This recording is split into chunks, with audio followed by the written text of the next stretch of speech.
Chief minister Revanth Reddy کی جانب سے BRS خواتین قانون سازوں کے خلاف نامناسب ریمارکس کرنے پر سخت اعتراض کرتے ہوئے BRS کے کارگزار صدر KT راما راؤ نے کہا کہ چیف منسٹر کے ریمارکس نہ صرف BRS خواتین قانون سازوں کے خلاف ہے بلکہ تلنگانہ کی تمام خواتین کے خلاف ہے۔ KTR نے کہا کہ وزیر اعلیٰ کو ریاست کی خواتین سے غیر مشروط معافی مانگنی چاہیے۔ چہارشنبے روز اسمبلی میں میڈیا پوائنٹ پر میڈیا سے بات کرتے ہوئے راما راؤ نے BRS خواتین قانون سازوں کی توہین کرنے پر چیف منسٹر پر سخت تنقید کی۔ انہوں نے مزید کہا کہ ایک وزیر اعلیٰ خواتین کے خلاف کیسے تبصرے کر سکتے ہیں۔ تلنگانہ کے وزیر IT سریدھر بابو نے کہا ہے کہ جلد ہی جاب کیلنڈر جاری کیا جائے گا۔ اسمبلی میں ینگ انڈیا اسکل یونیورسٹی بل پیش کرنے کے بعد سریدھر بابو نے کہا کہ جاب کیلنڈر کے مطابق آنے والے دنوں میں 2 لاکھ ملازمتیں فراہم کی جائیں گی۔ انہوں نے کہا کہ تمام کو سرکاری ملازمتیں دینا ممکن نہیں ہے۔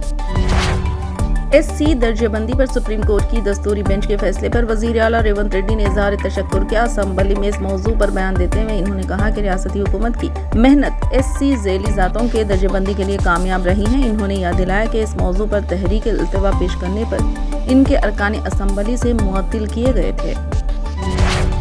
تلنگانہ حکومت نے ریاست کا نام روشن کرنے والے کھلاڑیوں کرکٹر محمد سراج، باکسر نکھت زرین اور شوٹر ایشا سنگھ محمد سراج کو حیدرآباد میں فیقد 600 گز مکان کی زمین دینے کا فیصلہ کیا اور محمد سراج اور نکھت زرین کو گروپ 1 کی ملازمت دینے کے ابھی کابینہ نے منظوری دی۔ اس بات کی اطلاع وزیر اطلاعات و تعلقات عامہ P سرینواس ریڈی نے پریس کانفرنس سے خطاب کرتے ہوئے دی۔ کیرالہ کے وائناڈ میں شدید بارش اور مٹی کے تودے گرنے سے کئی لوگوں کی موت ہو گئی۔ تلنگانہ کابینہ نے کیرالہ کے سانحہ پر تعزیتی قرارداد منظور کی۔ مرنے والوں کو ورثاء سے تعزیت پیش کی اور انہوں نے کہا کہ حکومت ضروری امدادی اقدامات فراہم کرنے کے لیے آگے آئی ہے۔ قانون ساز کونسل میں گورنر کوٹے کے تحت پروفیسر کودنڈرام اور صحافی عامر علی خان کو تیسری مرتبہ امیدوار بناتے ہوئے اسے کابینہ میں منظوری دی گئی۔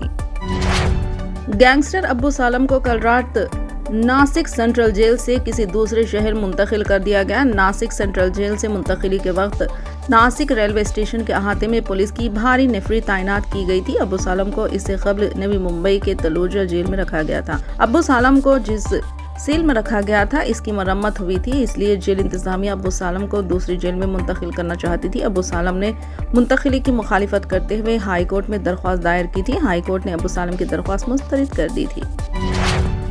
21 اگست ایران کے دارالحکومت تہران میں حماس کے سربراہ اسماعیل ہانیہ کی نماز جنازہ ادا کر دی گئی۔ رپورٹ کے مطابق اسماعیل ہانیہ کی نماز جنازہ ایران کے سپریم لیڈر آیت اللہ خامنہ ای نے پڑھائی۔ نماز جنازہ میں خواتین سمیت ہزاروں افراد نے شرکت کی۔ جنازے کے شرکا نے فلسطین کے جھنڈے بھی اٹھائے ہوئے تھے۔ اسماعیل ہانیہ کو جمعہ کو قطر کے دارالحکومت دوحہ میں سپرد خاک کیا جائے گا۔ فلسطینی مزاحمتی تنظیم حماس کے سربراہ اسماعیل ہانیہ گزشتہ روز اسرائیل کے حملے میں شہید ہو گئے تھے۔ اسماعیل ہانیہ تہران میں ایرانی صدر کی تقریب حلف برداری میں شرکت کے لیے گئے تھے۔ اسماعیل ہانیہ کی شہادت پر ایران میں 3 روزہ سوگ منایا جا رہا ہے۔ تلنگانہ کی کابینہ نے نئے راشن کارڈز کی اجرائی کو منظوری دے دی۔ چیف منسٹر ریونت ریڈی کی قیادت میں منعقدہ کابینہ کے اجلاس میں کئی اہم فیصلے لیے گئے۔ کابینہ نے نئے راشن کارڈ جاری کرنے کے طریقہ کار کو وضع کرنے کے لیے وزیر اتم کمار ریڈی کی صدارت میں کابینہ کی ذیلی کمیٹی تشکیل دینے کا فیصلہ کیا۔ راشن کارڈ اور آروگیہ شری کارڈز کو الگ الگ جاری کرنے کا فیصلہ کیا گیا ہے۔ کابینہ نے GHMC میں بیرونی دیہاتوں کے انضمام کے لیے کابینہ کی ذیلی کمیٹی کی تشکیل کو منظوری دی۔ اجلاس کے بعد ریاستی وزیر P سرینواس ریڈی نے میڈیا کو تفصیلات واقف کروائی۔ انہوں نے کہا کہ انتخابی منشور میں شامل تمام وعدوں پر عمل آوری کی جائے گی۔